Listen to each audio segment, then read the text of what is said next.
अस्सलाम वालेकुम friends, welcome back to my YouTube channel daily tips with अस्मा।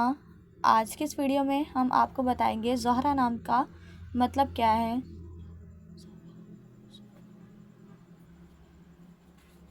ज़ोहरा नाम का शुमार लड़कियों के नामों में होता है।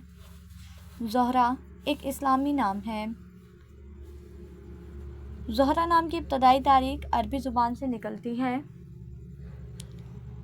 ज़ोहरा नाम की लड़कियों के लिए खुशकिस्मत नंबर 3 माना जाता है।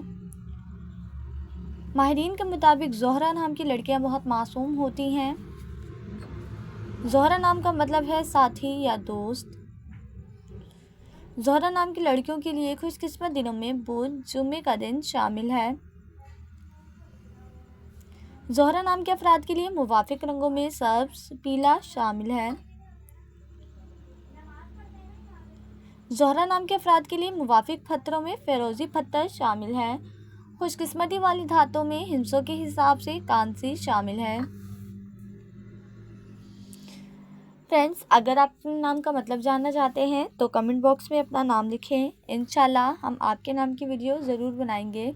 Thanks for watching. अल्लाह हाफिज़।